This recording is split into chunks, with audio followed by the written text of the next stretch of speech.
বন্ধু, আজকে আবার আমি স্ট্রেংথ অফ মেটেরিয়ালের একটা নতুন ক্লাস নিয়ে এলাম। দেখো প্রশ্নটা কি বলছে। প্রশ্নটা বলছে ইন স্ট্রেস টেন কার্ভ, একটা স্ট্রেস টেন কার্ভ বলে দিয়েছে অফ স্ট্রাকচার স্টিল।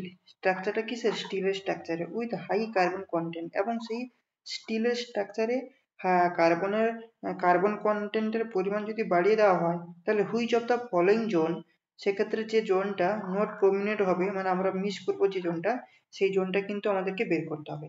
দেখো তাহলে আমাদের এখানটায় কি ছিল, স্টিলের একটা স্ট্রাকচার রয়েছে। এই স্টিলের স্ট্রাকচারে আমরা যদি কার্বন কন্টেন্টের পরিমাণ যদি বাড়িয়ে দিই, তাহলে সেটা কি হয়ে যাবে? হাই কার্বন স্টিল হয়ে যাবে। কি? হাই কার্বন স্টিল হয়ে যাবে। এবং এই যে হাই কার্বন স্টিলের কি বেশি হয়? আলটিমেট স্ট্রেংথ বেশি হয়। আলটিমেট স্ট্রেংথ কি হয়? এই কার্বন স্টিলের আলটিমেট স্ট্রেংথ বেশি হয়। কেননা কার্বন কার্বন কন্টেন্ট বাড়ানোর সাথে সাথে মেটেরিয়ালটা কি হয়ে যাবে? ব্রিটেলনেস বেড়ে যাবে। এই যে কার্বন কন্টেন্ট যদি আমরা বাড়িয়ে দিই, তাহলে মেটেরিয়ালের মধ্যে কি হবে? ব্রিটেলনেস ব্রিটেলনেস বেড়ে যায়। যেই ব্রিটেলনেস বেড়ে যাবে, আমাদের ডাক্টিলিটি কি হয়ে যাবে? ডাক্টিলিটি কি হয়ে যাবে? কমে যাবে। তাহলে স্টিলের সাথে যদি আমরা কার্বন কন্টেন্ট যদি বেশি দিয়ে দিই, তাহলে কি হয়ে যাবে? হাই কার্বন স্টিল হয়ে যায়। এবং হাই কার্বন স্টিলের জন্য এই হাই কার্বন স্টিলের কি হয়? আলটিমেট স্ট্রেংথ বেশি হয়। যার কারণে আমরা এই যে কার্বন কন্টেন্টের কি হয়ে যায়, মেটেরিয়ালের কার্বন কন্টেন্টের মধ্যে মেটেরিয়ালটি কি হয়ে যাবে? ব্রিটেলনেস হাই হয়ে যাবে। এবং যেই ব্রিটেলনেস হাই হচ্ছে, তখন ডাক্টিলিটি আমাদের কি হচ্ছে না, কমে যাচ্ছে। তো ব্রিটেলনেস কি জিনিস, ডাক্টিলিটি কি জিনিস, সেটা কিন্তু আগে আমরা পড়াশোনা করেছি। তাহলে দেখো এখানটায় যে আমাদের বেসিক্যালি আমাদের যে স্ট্রেস টেনের যে কার্ভটা আমরা দেখতে পাই, সেটা কিরকম? এইরকম ভাবে আমরা পেয়ে যাই। এটা হচ্ছে আমাদের ফ্লিক্সার। তারপরে এখানটা আমাদের কি আপার ইল্টের পয়েন্ট, এখানে লোয়ার, এটা হয়ে যাচ্ছে কি লোয়ার ইল্টের পয়েন্ট, এইভাবে আমরা পাই। কিন্তু হাই কার্বন স্টিল, দেখো হাই কার্বন স্টিল যখন হয়ে যাচ্ছে, কার্বন স্টিল যখন স্টিলের মধ্যে কার্বন কন্টেন্টের পরিমাণ যখন আমরা হাই করে দিচ্ছি, তখন এটা কি হয়ে যাচ্ছে? ব্রিটেলনেস হয়ে যাচ্ছে। তো ব্রিটেলনেস হওয়া মানে কি, আমরা এই রকমের একটা কার্ভ পাচ্ছি, এইরকম ভাবে আমরা একটা কার্ভ পাচ্ছি।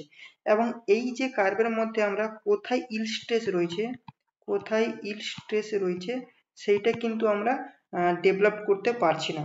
বা এই যে ইল স্ট্রেসের আপার ইল কোথায়, লোয়ার ইল কোথায়, যেরকম এখানে এই এই যে কার্ভটা দেখতে পাচ্ছ নর্মালি স্ট্রেস আর স্ট্রেনের কার্ভ, এখানে যেমন এটা আপার আর এটা হচ্ছে লোয়ার ইল স্টেজ, এটা আমরা এখানে দেখতে পাচ্ছি। কিন্তু এই কার্ভে তুমি দেখো, এখানটায় আমরা কিন্তু আপার ইল্ড এবং লোয়ার ইল্ড কিন্তু কোনো ডেভেলপ করতে পারছি না, ফাইন করতে পারছি না। ঠিক আছে? তাই আমরা এখানে কি হচ্ছে, এই ইল স্ট্রেসের যে জোনটা, এই জোনটাকে আমরা কি করে যাচ্ছি, আমরা প্রমিনেট করতে পারছি না। এখানটা দেখো সেই টার্মটাই রয়েছে, এখানটা দেখো সেই টার্মটাই রয়েছে, এই যে নট প্রমিনেন্ট, এই প্রমিনেন্ট করতে পারছি না, মানে এই জোনটাকে আমরা মিস করে যাচ্ছি। কিন্তু এখানটা আলটিমেট যে পয়েন্টটা, আলটিমেট পয়েন্ট বলতে এই যে ফ্লিক্সারের পয়েন্ট, এইখানটা ফ্লিক্সারের পয়েন্ট, সেটা কিন্তু আমরা পেয়ে যাচ্ছি। এটা হচ্ছে আলটিমেট, এই পয়েন্টটা কিন্তু পাচ্ছি। কিন্তু এই যে আলটিমেট স্ট্রেসের ইল স্ট্রেসের পয়েন্টটা, মানে এই জোনটা আমরা মিস করে ফেলছি। ঠিক আছে? তাই এখানটা যেহেতু নো প্রমিনেন্ট বলে দিয়েছে, তো আমাদের এটা কি হয়ে যাবে? ইল স্টেজ হয়ে যাবে আমাদের কারেক্ট অ্যান্সার। কি? Yield zone. তাহলে অপশন নম্বর সি হয়ে যাবে আমাদের কারেক্ট অ্যান্সার। ঠিক আছে? তো আজকে ছিল এই প্রশ্নটা। নেক্সট ভিডিওতে আবার অন্য ভিডিও নিয়ে আসবো। ততক্ষণের জন্য থ্যাংক ইউ। যারা নতুন তারা চ্যানেলটাকে সাবস্ক্রাইব করো, লাইক করো, বেশি বেশি করে শেয়ার করো। Thank you.